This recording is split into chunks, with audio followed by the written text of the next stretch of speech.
Alhamdulillahi Rabbil Alamin, wa bihi nasta'in ala umuri dunya waddin,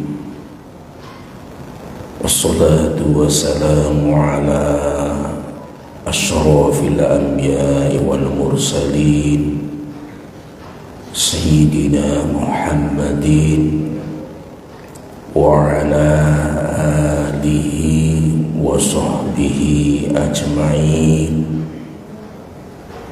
Subhanaka la ilma lana illa ma 'allamtana innaka antal alimul hakim.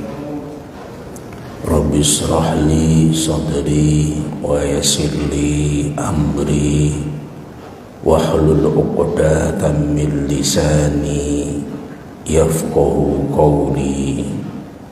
Ya arhamar rahimin, la haula wa la quwwata illa billahil aliyyil azim. Amma ba'du. Segenap pengurus takmir masjid beserta seluruh jamaah sholat subuh yang selalu dibangga-banggakan Allah di depan para malaikatnya, yang selalu dimuliakan, diberkahi dan dirahmati. Pertama, kita syiarkan ungkapan dan sikap syukur kita dengan bersama-sama mengucapkan hamdalah, alhamdulillahi rabbil alamin.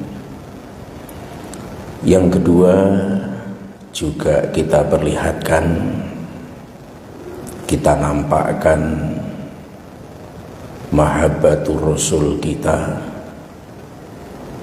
kecintaan kita kepada Rasul Muhammad sallallahu alaihi wasallam dengan bersolawat kepada beliau. Allahumma salli ala Sayyidina Muhammad wa ala ali Sayyidina Muhammad. Kita akan lanjutkan episode ketiga, membongkar agama ini dalam perspektif usul fikih, di mana sumber hukum di dalam Islam ternyata tidak sesederhana yang diucapkan oleh lisan. Nanti kita lihat bahwa lisan kita itu sangat keterbatasan dalam kosakata. Jadi kosakata yang kita kenal itu masih sedikit,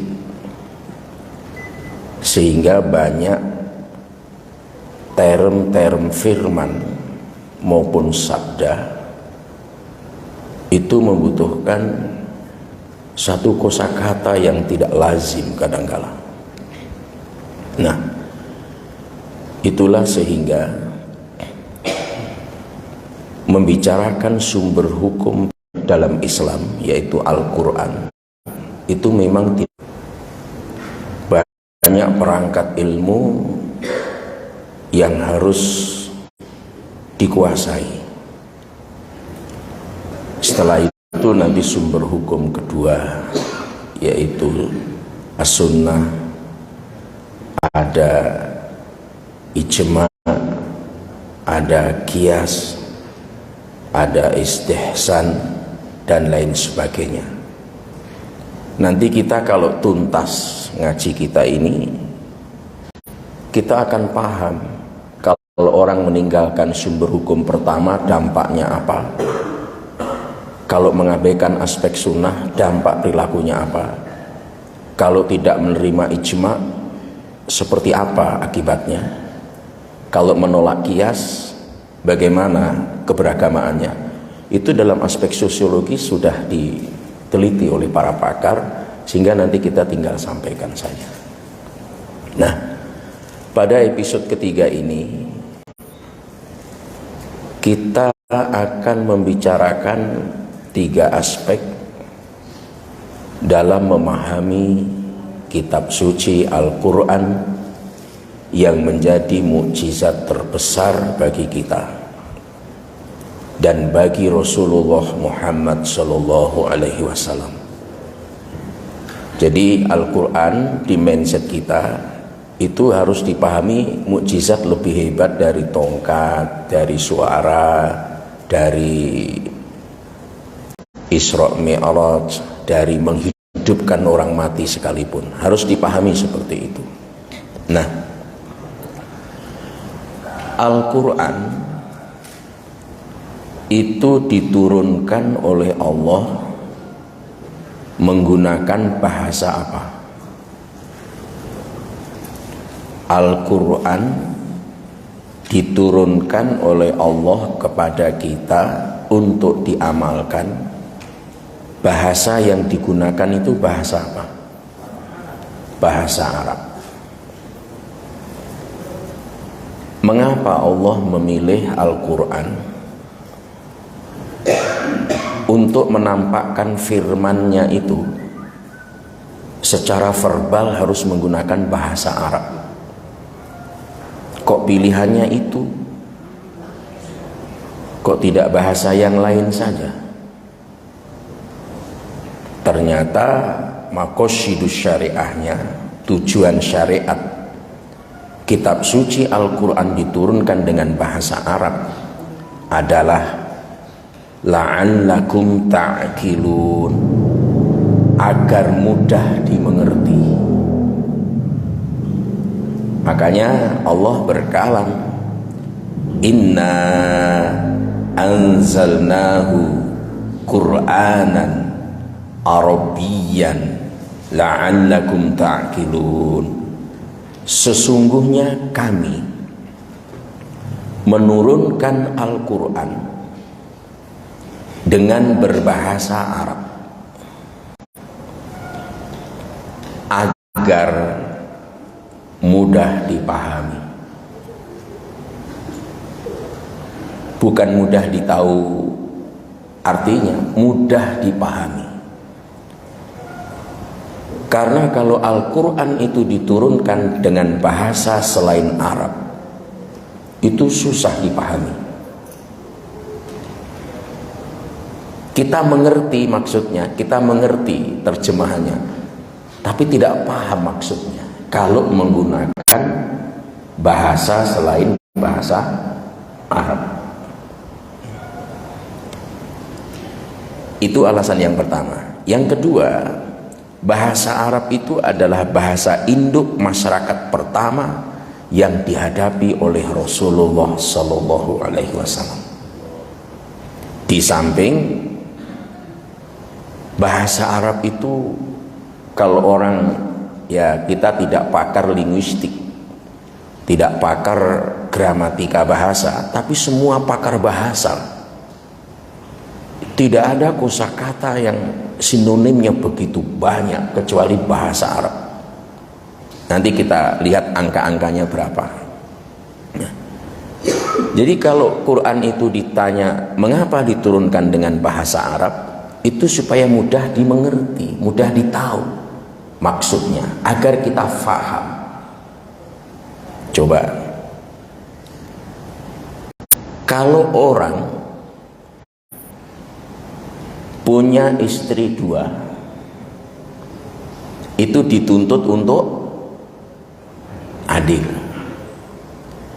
Kata adil ini kalau dengan bahasa Indonesia itu cuma kosakatanya 1, sehingga kita nggak paham kalau menggunakan bahasa Indonesia. Makanya Quran itu, di Quran surah An-Nisa ketika Allah berfirman, wa in khiftum alla tuqsitu, dan jika kamu takut tidak akan berlaku adil, itu menggunakan kata tuqsitu al-qist, itu artinya adil. Tapi di ayat yang lain ada ayat innallaha ya'muru bil adli. Adli itu artinya juga adil. Kenapa Allah menggunakan kata adil dengan kosakata yang berbeda? Kalau bahasa Indonesia adil kan cuma satu, iya kan? Cuma satu, sehingga terjadi interpretasi yang meributkan itu. Makanya tidak ada hukum yang ngaret itu seperti hukum yang ada di Indonesia. Coba itu KUHP itu kalau diperdebatkan itu satu kata aja itu bisa merubah keputusan hukum. Karena kosakata kita itu terbatas. Kalau Al-Quran di satu sisi menggunakan kata al-qist, di sisi lain menggunakan al-adl, karena makosyidnya, tujuannya itu tidak sama.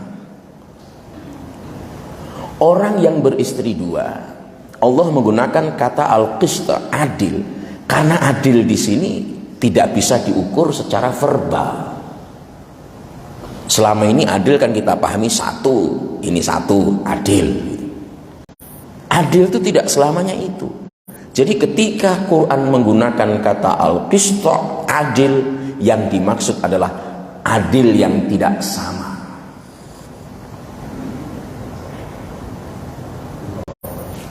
Saya punya anak, contohnya ada yang TK, ada yang mahasiswa.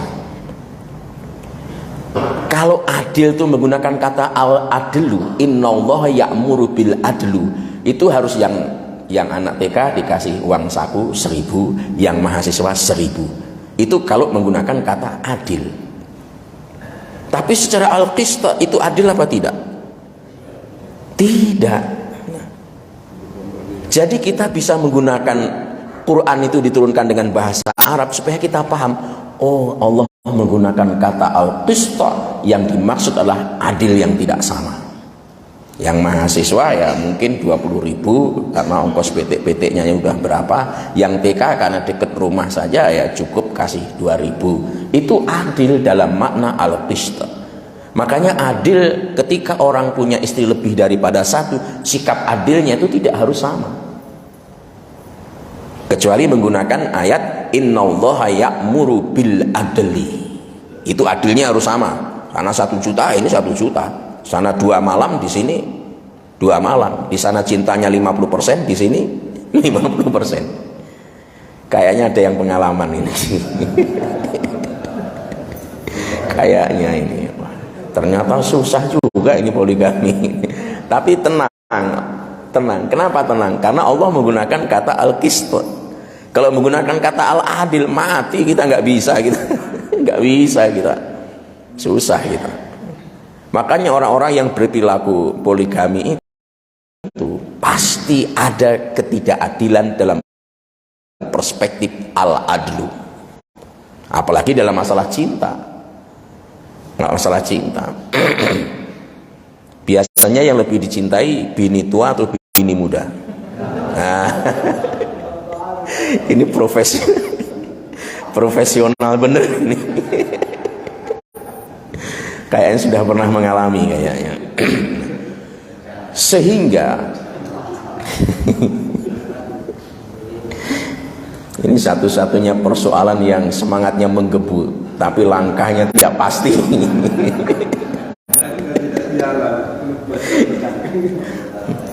Ya, memang ada persoalan antropologi budaya kita yang tidak mendukung. Beda kalau di negara apa itu malah perempuannya berdemo karena kuantitasnya sudah melampaui. Negara apa? Indonesia. Oh, kayaknya mau pindah. Kayaknya mau pindah. Jadi malah dijamin oleh negara. Kenapa? Sosiologinya sangat mendukung. Kita ini banyak faktor mau melangkah itu. Karena di samping faktor ekonomi dan pendapatan per kapita kita memang tidak juga mendukung untuk itu.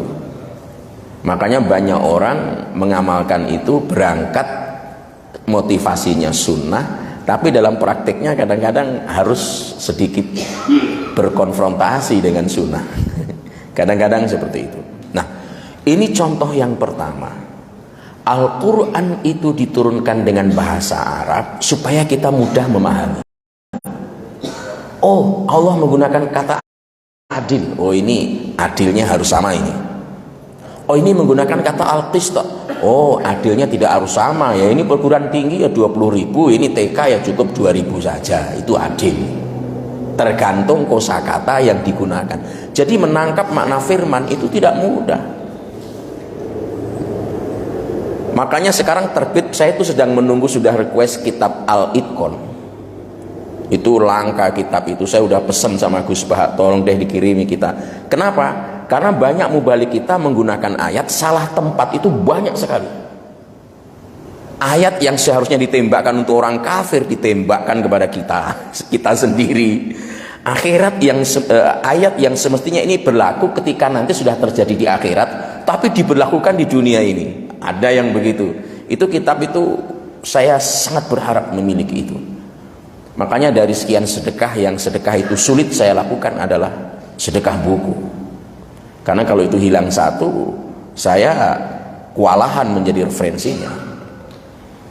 Nah, kadang-kadang itu, karena kadang-kadang teman kalau datang ke rumah ambil buku, saya bawa dulu ya, pinjam, bahasanya pinjam tapi nggak kembali selama-lamanya.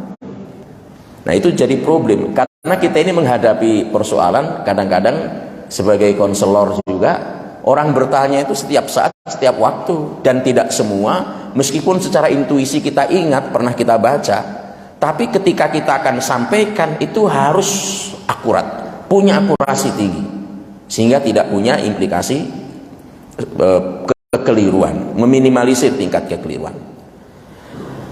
Jadi Al-Quran diturunkan dengan bahasa Arab tujuannya supaya mudah difahami.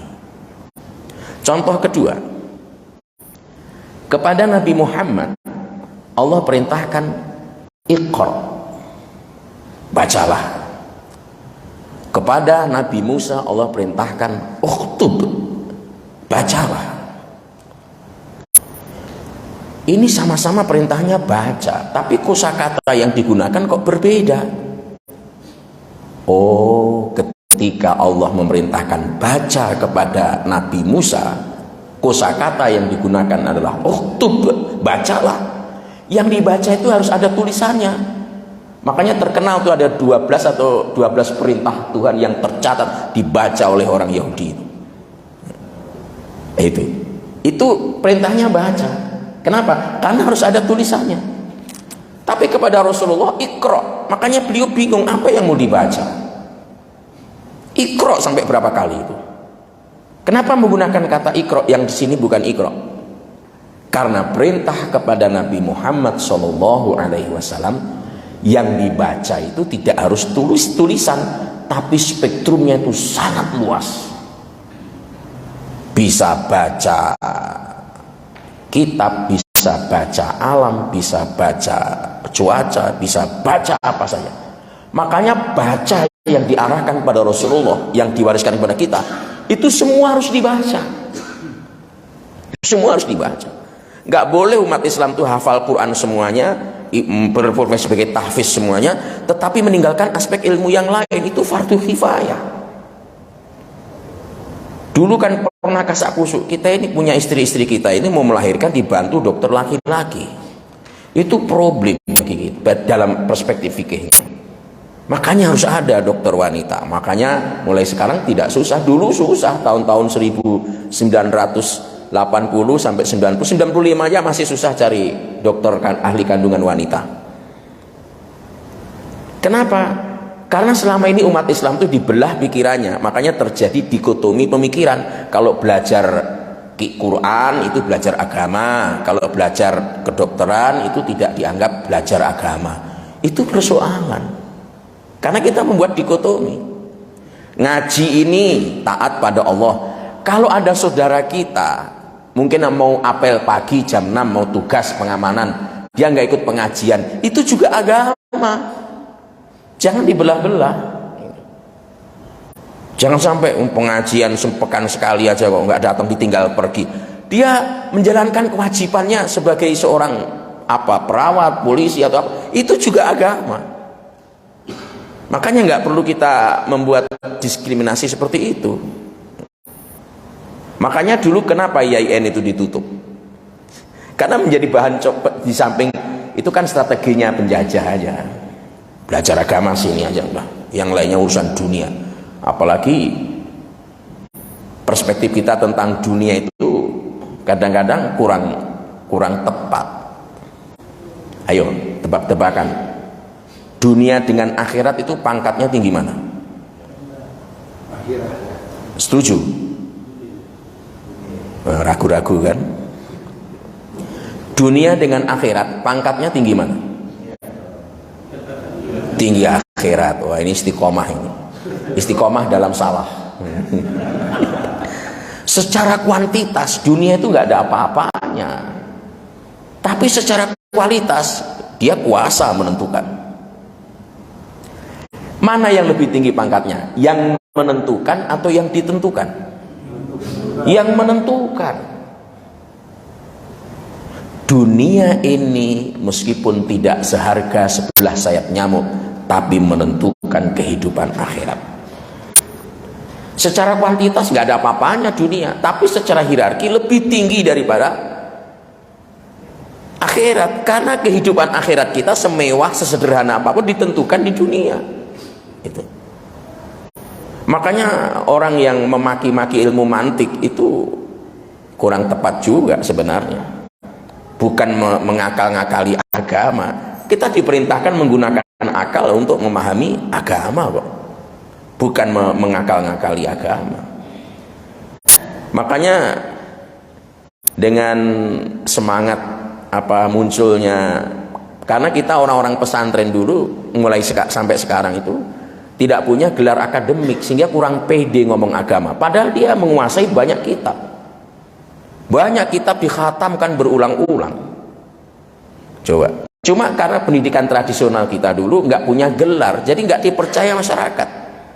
Nah, yang punya gelar tekstual, makanya sekarang muncul ulama yang fenomenal. Gus Bahaudin itu orang nggak punya gelar, ditawari doktor nggak mau dia. Kenapa? Karena wawasan bacaannya luar biasa. Semakin luar biasa, semakin enjoy agama. Jadi agama itu harus happy diamalkan. Agama diamalkan kok membuat kita susah, membuat kita nggak enak, membuat kita nggak nyaman. Itu ada human error dalam pengamalan agama. Agama itu harus menyenangkan, harus happy. Perspektif kita tentang Allah pun juga tidak boleh linear satu aspek, harus banyak aspek. Jadi contoh yang pertama tadi adil, contoh yang kedua itu adalah tentang Iqra. Ini termasuk bagian daripada bukti bahwa Al-Quran itu menggunakan bahasa Arab agar mudah dipahami. Nah itu. Coba dibuka Quran surah Al-Isra ayat 1. Subhanalladzi asra bi'abdihi. Itu ya. Bandingkan, jejerkan dengan Al-Quran surah Al-Mulk ayat 1. Tabarakalladzi biyadihil mulk. Coba sekarang lihat terjemahannya. Kalau subhanalladzi asra, itu subhanalladzi artinya maha suci. Maha suci Allah. Tabarakalladzi artinya juga maha suci. Loh, ini kosakatanya berbeda kok artinya sama. Itu menunjukkan betapa miskinnya kosakata bahasa Indonesia. Karena setelah diteliti para pakar, kosakata yang terbanyak bahasa di dunia yang kosakatanya terbanyak adalah bahasa Arab. Jadi bahasa Arab itu mengcover semua bahasa. Jadi kemungkinan untuk ikhtilaf di kalangan para ulama itu memang berpotensi itu disediakan oleh Allah. Makanya seorang mujtahid itu tidak semua orang menjadi mujtahid. Saya nggak boleh, kita hanya katalisator aja, belajar sama guru kita, ada pendapatnya ini sekian, ya udah kita sampaikan itu. Kalau kita berijtihad sendiri, kita nggak punya kapasitas. Daripada berijtihad, kalau ada pendapat ijma, ya udah ikut ijma aja paling ringan. Makanya mudah-mudahan suatu saat ada kesempatan kita mengkaji perlukah bermazhab. Itu perlu juga itu.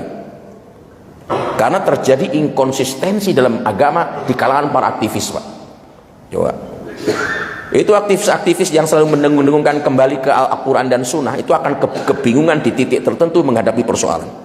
Orang-orang yang menggunakan jargon kembali ke salafus soleh, ujung-ujungnya kembalinya ke khalafus soleh. Ulama mutakhirin juga akhirnya. Coba aja lihat. Kenapa? Karena sudah diriset oleh Litbang dan mereka dibiayai dengan biaya mahal. Dulu kita punya guru besar, Profesor Dr. Radi Al-Hafid, seorang ahli tafsir Quran. Sampai dia dibiayai negara untuk keliling dunia ke Arab dan Madinah khususnya. Ayat ini turun di mana? Tempat itu harus didatangi. Didramatisir. Waktu Rasulullah ketika dia tiba di sana, Rasulullah waktu menerima ayat ini bagaimana kondisinya? Oh, sementara naik onta, ada temannya yang naik onta, turun ayat itu, digambar, divisualisasikan begitu supaya menjiwai. Sayang beliau wafat. Makanya wafatnya seorang ulama itu kerugian besar bagi kita. Itu dibiayai negara hanya untuk mendatangi tempat-tempat di mana diturunkannya ayat suci Al-Quran. Nah, kita kan tidak belajarnya, langsung ambil Al-Quran terus kita ajarkan, ahwalnya hilang. Ahwalnya hilang. Makanya kalau itu menyangkut Al-Quran perlu dibuat istimbat hukum, kesimpulan, konklusi, ya serahkan aja sama pakarnya, kita ngikut aja, ikut aja. Kenapa? Karena kita nggak punya kompetensi tentang itu. Tapi di situ pun tetap kita harus, karena sekarang pendapat pun beragam. Keragaman itu karena sifat bahasa atau sifat apa itu memang rumit memahaminya. Ketika Quran suratul Isra Allah menggunakan subhanalladzi asra. Ketika Quran surah Al-Mulk Allah mengawalinya dengan tabarakalladzi. Subhanalladzi dengan tabarak itu, tabarakalladzi dari sisi kosakata berat mana? Berat mana? Berat subhanalladzi. Kenapa? Itu kesucian Allah yang dipertaruhkan. Tabarok itu ringan, bukan menyepelekan surah Al-Mulk, bukan, nanti salah paham nanti kita. Dari segi kosakata, subhanalladzi, maha suci Allah. Allah mempertaruhkan kesuciannya. Kenapa? Karena ada pesan-pesan firman-Nya yang ditentang banyak orang. Tentang apa? Isra Mi'raj. Sampai Abu Jahal itu nggak percaya. Bener nih kamu Isra Mi'raj? Bener. Dari Masjidil Haram Masjidil Aqsa? Iya. Naik ke langit pertama, kedua, ketiga, keempat, kelima, keenam, ketujuh, Sidratul Muntaha, bertemu Tuhanmu, ketemu surga, neraka diperlihatkan kembali dalam tempo yang sebelum matahari terbit. Iya. Langsung Abu Jahal, coba angkat kaki kananmu. Nabi mengangkat kaki kanannya. Setelah diangkat kaki kanannya, coba angkat kaki kirimu. Kira-kira kalau orang diangkat kaki kanannya terus disuruh ngangkat kaki kiri, yang terjadi apa? Langsung tertawa itu Abu Jahal. Ngangkat dirimu aja nggak bisa kok pergi ke langit. Nah, itu menggunakan rasionalitas yang tidak tepat. Ini namanya akal yang nggak sehat ya. Dia tidak paham otoritas iman di sini. Nah, seperti itu. Karena banyak didustakan, jadi peristiwa murtad di masa Rasulullah itu paling banyak. Itu pertama Isra Mi'raj, yang kedua masalah nasak mansukh, yang ketiga itu banyak itu orang-orang sudah beriman murtad semuanya, itu persoalan nasak mansukh itu, yaitu penghapusan hukum oleh hukum yang lainnya. Nanti mudah-mudahan ketemu di situ. Jadi belajar usul fikih itu panjang lebar. Makanya kalau orang mondok di pesantren itu kan waktunya kan, kalau di kampus kan dihitung jam masalahnya. Pokoknya 90 menit, 120 menit, dosennya pergi. Selesai nggak selesai pergi. Kenapa? Kalau nambah nggak tambah juga gajinya ya pergi aja. Di pesantren tidak, pagi, siang, sore, malam, nggak ada yang dikerja, yang digeluti hanya itu. Makanya jangan gemar merendah-rendahkan kiai-kiai yang tidak punya gelar, karena mereka lebih paham dalam banyak kitab. Fathul Qorib itu sudah harus selesai. Bahkan orang hanya maki-maki kitab Ihya Ulumuddin, padahal nggak pernah membaca itu ternyata. Coba. Dan itu ada di YouTube tuh. Saya tuh risih gitu. Ini kita khataman aja potong 3 ekor sapi. Karena berapa jilid itu Ihya Ulumuddin itu. Pendidikan rohani yang luar biasa itu. Dalam banyak aspek kita tidak sepakat, tapi banyak aspek yang kita sepakat. Coba. Terus tiba-tiba datang orang sekarang bilang-bilang Ihya Ulumuddin itu kitab menyesatkan, Al-Ghazali dimaki-maki, Pak.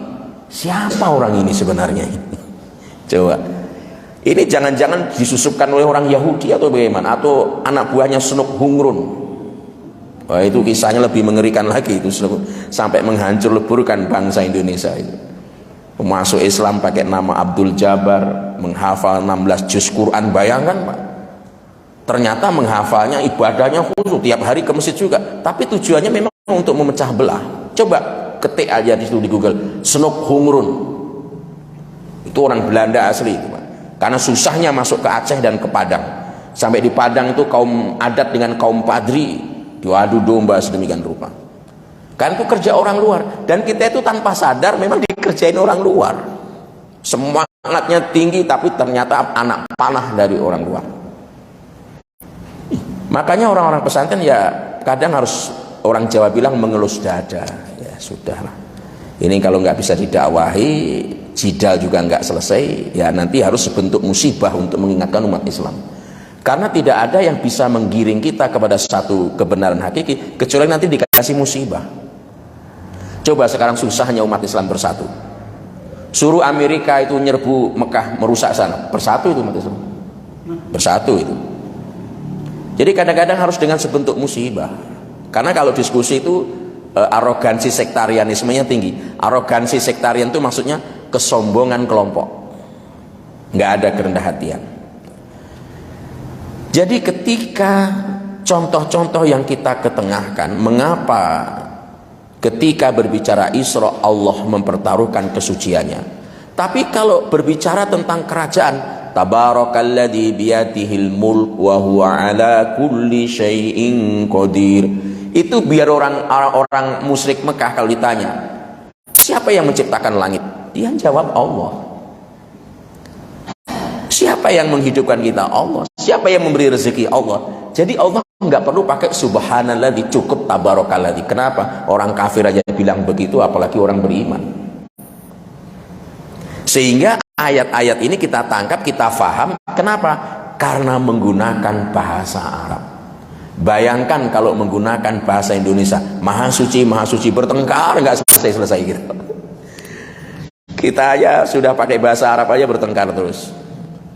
Nah, ternyata Al-Quran berbahasa Arab sebagai pengantar komunikasi yang memiliki kosakata sangat banyak, 12 juta kosakata. Sekarang bahasa yang populer di dunia, yang dipakai dunia, bahasa apa? Bahasa Inggris. Itu akibat imperialisme penjajahan ya, kemana-mana sampai bahasa Inggris itu menjadi populer. Bahasa Inggris memiliki kosakata 250.000. Tadi bahasa Arab berapa? 12 juta. Ini 250.000 saja. Makanya Al-Quran boleh diterjemahkan ke bahasa Inggris, boleh, tapi Qurannya tetap harus dicantumkan. Tidak seperti kitab sebelah. Kalau sudah diterjemahkan ke bahasa Indonesia, itu kata aslinya hilang. Kata aslinya hilang. Kenapa? Kemungkinan besar untuk keliru itu besar, karena kosakatanya nggak memadai. Bahasa Indonesia memiliki kosakata 91.000. Makanya semakin sedikit kosakatanya, semakin banyak pertengkarannya. Semakin banyak pertengkarannya. Kenapa? Karena kosakatanya cuma itu. Kalau nggak kafir, zolim, ya itu bahasa kosakatanya. Jadi nggak ada kosakata lain masalahnya. Kering. Makanya seorang pakar linguistik ketika mengkaji bahasa Arab ini termangu-mangu dia. Waduh, ada yang akhirnya masuk Islam, meskipun akhirnya dia ada juga yang tidak masuk Islam. Jadi orang-orang itu semakin cerdas, semakin menerima Islam, karena akal akan dipaksa dengan kebenaran Quran. Makanya sebelumnya kita sampaikan, Quran itu bil haq wal mizan, isinya kebenaran, keseimbangan ada di situ. Itu. Jadi makanya bahasa Arab. Bahasa Arab itu mampu mengcover semua persoalan. Sekarang kan ada kosakata bahasa Indonesia yang muncul kan banyak ya, istilah-istilah bucin, beling-beling sekarang sudah mau diterima dalam bahasa Indonesia, apalagi. Nah itu coba, itu dulu nggak kita ketemukan, sekarang ada. Mau pakai bahasa apa saja tetap di cover oleh bahasa Arab, tetap di cover dengan bahasa Arab, karena bahasa Arab itu mengcover semua persoalan. Berarti kalau kita menggunakan bahasa Arab, menyebut bahasa Arab, yang dimaksud adalah Al-Quran yang menggunakan bahasa Arab itu mengcover semua persoalan, baik persoalan yang muncul di zaman dulu yang sangat tradisional jadul itu, baik persoalan yang muncul di zaman sekarang, termasuk persoalan yang akan muncul di masa yang akan datang. Itu di cover oleh bahasa Arab. Nggak usah khawatir kalau kita meninggal dunia nanti siapa yang ngurusi agama. Nggak usah khawatir, agama itu akan bisa mempertahankan dirinya. Karena ada orang, loh nanti kalau saya meninggal dunia nggak usah, apa urusan, tanpa kita pun agama ini jalan, diurus Nabi jalan, Nabi SAW wafat diurus sahabat jalan, meskipun banyak konflik-konflik jalan juga. Sahabat berangkat pulang, muncul tabiin berjalan juga. Dijajah Belanda, yang ngurus agama kalau di kampung saya itu modin itu apa, penghulu imam desa itu yang ngurus, itu modin itu yang pas-pasan jalan juga. Bahkan tanpa kita sadari, yang bawa agama kemana-mana di Republik ini apa? Bukan ulama, ASN, dokter, polisi, tentara, karena ditugaskan di tempat sana ya dia nuntut minta dibangunkan masjid, ada masjid di situ. Akhirnya yang bawa Islam ke Indonesia itu ulama atau pedagang? Pedagang itu orientasinya duit atau pahala? Duit, jalan juga agama. Makanya kalau bicara ikhlas itu jangan perfect amat. Wong ada orang datang duduk di sini niatnya bukan untuk ngaji, Pak, tetap dirahmati oleh Allah meskipun ada agak sedikit sentimen malaikat. Sentimennya apa? Ini kenapa ini nggak dicatat? Bagaimana mau dicatat? Dia niat ke sini bukan untuk bermajlis ya Tuhan. Kenapa? Hujan di luar dia berteduh. Tetap diapresiasi oleh Allah. Tetap diapresiasi oleh Allah.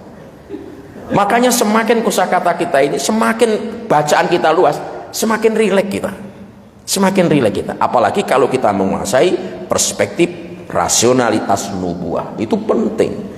Karena rasionalitas kenabian nubuah itu berbeda dengan rasionalitas manusia. Coba. Penilaian kita itu kadang-kadang berbeda. Nanti kita lihat di aspek yang lain nanti. Ya, nanti ada di situ. Nah, jadi Al-Quran diturunkan dengan bahasa Arab karena mengcover persoalan zaman dulu, zaman sekarang, dan zaman yang akan datang. Memang sepanjang masa itu. Sehingga kita simpulkan, ini pertama. Ini kan 3 aspek, ini baru aspek pertama, aspek bahasa. Kan 3 aspek memahami Quran kan? Kesimpulan aspek pertama, ketika ada orang ingin memahami Al-Quran, contohnya ingin memahami maksud firman Quran itu, harus memahami aspek linguistik, gramatika bahasa Arab. Wajib paham dia. Karena kalau enggak masalah. Quran diturunkan dengan bahasa Arab, bukan komunikasi dengan bahasa Arab. Itu gate-gate kita di Arab itu fasih bahasa Arabnya, tapi susah di orang Arab sendiri bingung. Ini bahasa Arabnya lancar, kenapa? Ternyata dicampur-campur dengan bahasa-bahasa lain. Ba'den fi maswe aqulu halas. Fi itu sudah menggunakan bahasa Inggris. Coba. Gampang, nanti selesai urusan fi jalan. Kadang-kadang jadi campur-campur gate-gate kita di sana itu. Kadang-kadang antal fenruh, coba bayangkan, itu terbalik-balik kosakatanya sebenarnya, tapi kita paham. Oh, maksudnya dia bertanya kamu mau kemana gitu. Kita paham, tapi kosakata yang digunakan terbalik-balik itu. Orang Arab sendiri bingung itu. Halal bihalal bingung dia, nggak tahu itu apa itu halal bihalal itu. Bingung dia. apalagi penduduk Arab yang sejatinya itu adalah Badui yang kebanyakannya. Karena Rasulullah sendiri kalau dirunut silsilahnya kan aslinya kan Palestina ya. Palestina yang lahir di Arab. Makanya orang Yahudi itu ketika Rasulullah ngaku nabi kok dari Arab, itu nggak mungkin itu. Nabi itu harus dari Palestina, harus keturunan Nabi Musa. Ternyata dirunut-runut silsilahnya Rasulullah itu bukan saja Nabi Musa, ketemu dengan Nabi Ibrahim alaihissalam. Ketemu dengan Nabi Ibrahim alaihissalam. Sehingga dalam konteks ini Nabi itu adalah termasuk pendatang di Arab Saudi. Nah, kalau orang memahami Al-Quran, ingin menangkap pesan firman Quran, tidak menguasai bahasa Arab, gramatikanya tidak dikuasai, tidak dipahami, hasilnya pasti tekstual. Tekstual itu apa? Ngobrol ayat. Ini ayatnya, baca sendiri. Begitu. Dia tekstual seperti itu. Mana yang baik? 10 ayat 1 penjelasan atau 1 ayat 10 penjelasan? Coba itu belum dilihat dari kacamata ilmu komunikasi. Kalau 10 ayat 1 penjelasan kering kita. Itu yang melahirkan gampang melahirkan konflik di dalam internal kita umat Islam. 1 ayat itu jelaskan dengan banyak penjelasan. Dengan banyak penjelasan. Hasilnya tekstual. Contoh, ada ayat begini. Wa man a'rada 'an dzikri fa inna lahu ma'isyatan donka wa nahsyuruhu yaumal qiyamati a'ma. Siapa yang berpaling dari peringatanku, maka sesungguhnya baginya kehidupan yang sempit. Kehidupan yang sempit itu kita pahami apa? Dan di akhirat akan dibangkitkan oleh Allah dalam keadaan buta. Buta dalam pengertian bagaimana? Karena ternyata ulama-ulama di Arab Saudi yang kebanyakan mohon maaf tidak melihat, itu ketika dibenturkan dengan ayat ini, yang tadinya dia tekstual, dia mikir. Karena kalau dipahami tekstual, Anda kena ini. Anda kena. Coba. Jadi oleh karena itu, disinilah diperlukannya kemampuan dalam menguasai kosakata dan gramatika bahasa Arab. Sama dengan ada hadis begini, yang populer kita dengar ya, baiti jannati, rumahku adalah surgaku. Bagaimana memahami hadis ini? Kalau orang memahami tekstual itu bahaya. Pergi ke Madinah, mana rumahnya Nabi, kita bawa itu makamnya Nabi, itu jadi rumahnya dulu, terus diintip-intip, terus dia membayangkan surganya Nabi kok gelap begini. Karena dia memahami tekstual. Surganya Nabi kok gelap begini. Padahal yang dimaksud itu bukan makna teks. Di rumah yang sederhana itu, yang hanya 5 kali 6 meter itu, di situ ada kasih sayang, ada kebahagiaan. Kalau orang menolak ini, maka pemahamannya akan tekstual. Ketika Nabi bersabda, siapa yang bisa menjamin kepadaku 2 hal. 1, sesuatu yang terletak di antara 2 rahang. 2, sesuatu yang terletak di antara 2 paha. Sesuatu yang terletak di antara 2 rahang yang dimaksud apa? Mulut atau lidah? Lidah atau apa? Ini aja udah konflik kita. Sesuatu yang terletak di antara 2 paha. Nah, bukan sidik jari. Wah, sidik jari itu. Itu sidik jari. Nah, ini kalau bagaimana memahaminya? Jadi itu butuh ilmu lagi untuk memahaminya. Sehingga orang hanya memahami itu, padahal yang dimaksud spektrumnya itu lebih luas daripada itu. Jadi orang kalau tidak menguasai kosakata, gramatika itu pasti tekstual. Sekarang gambarkan kepada saya seorang yang suka mencela itu seperti apa. Coba gambarkan aja, nanti cocok nggak dengan maunya Quran? judes, apalagi mencela-mencela. Yang pencela itu yang mana itu? Ya pokoknya tiap hari tanpa mencela dia. Lihat makanan mencela, ini terlalu kecil, ini rokok-rokok untinya. Nah itu mencela lagi. Dikasih kopi, dicela lagi. Ini kopinya kurang kental, ini cela lagi. Itu kan pikiran kita kan? Itu kan perspektif kita kan? Tapi dalam perspektif Allah tidak begitu. Ketika Allah berfirman, wailul likulli humazatil lumazah, celakalah bagi setiap pengumpat dan pencela. Yang dimaksud bukan yang Bapak gambarkan, bukan itu yang dimaksud.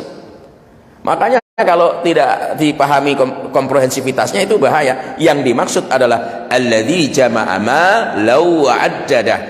Oh, yang dimaksud pengumpat dan pencela itu adalah orang yang berangkat pagi pulang sore hanya mencari harta, dikumpulkan, dihitung-hitung, cari lagi, dikumpulkan, dihitung-hitung, cari lagi, dikumpulkan, dihitung-hitung. Makanya ada kaidah, kalau ada satu firman, satu ayat ingin ditafsirkan, maka penafsiran yang paling akurasinya tinggi ketika ayat itu dijelaskan oleh ayat lain.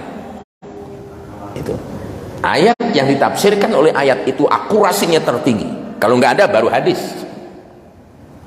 Dan Nabi memberikan begitu, celaka para pengumpat dan pencela. Yang dimaksud bukan yang nyela-nyela tadi. Jangan setiap ada ini kopinya kurang kental, oh wailul likulli humazatil lumazah.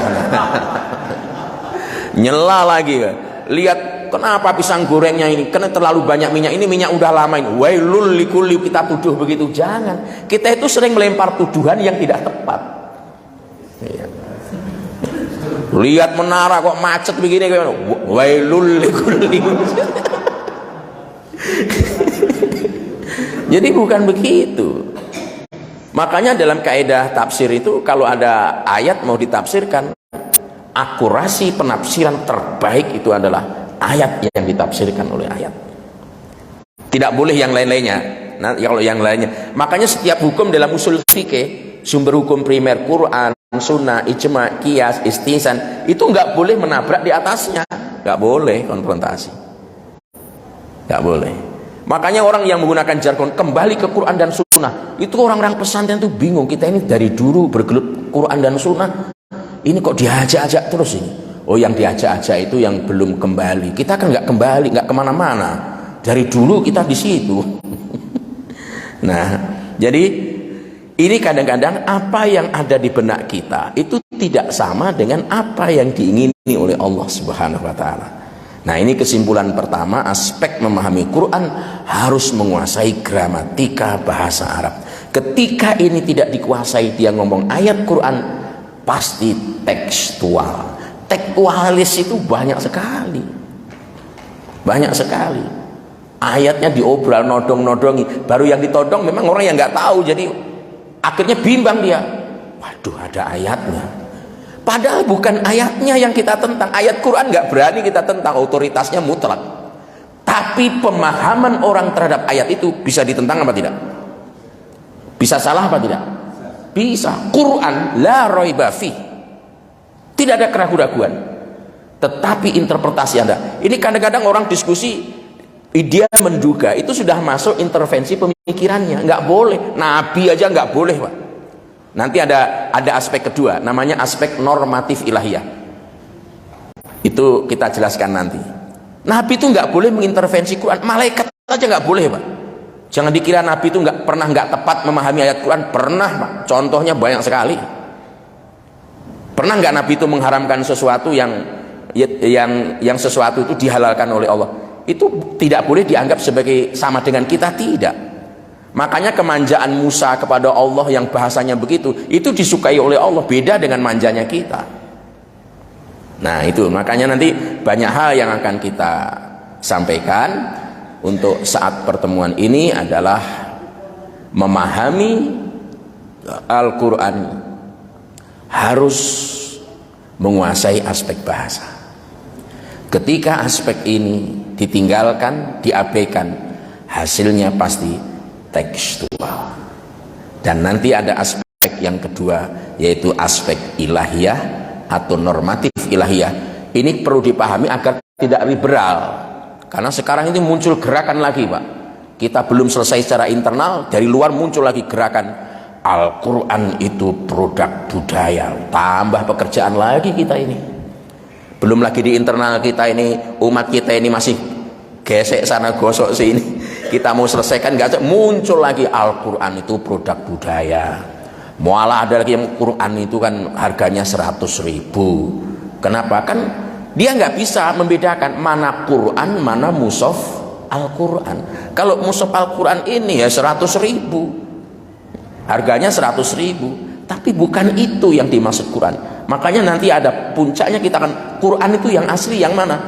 Yang asli yang tetap tersimpan di Lauhul Mahfuz.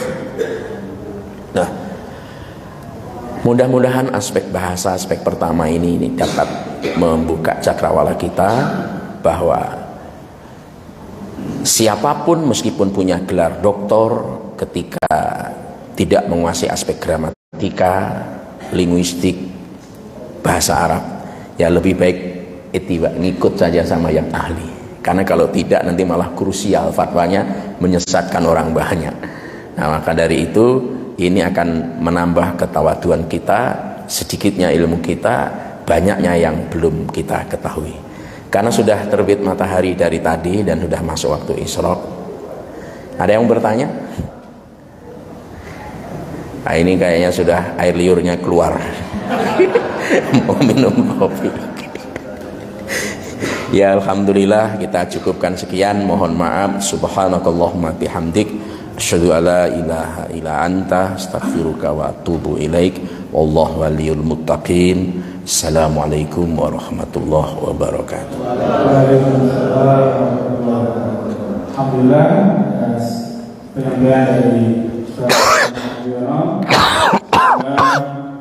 menambah pemahaman kita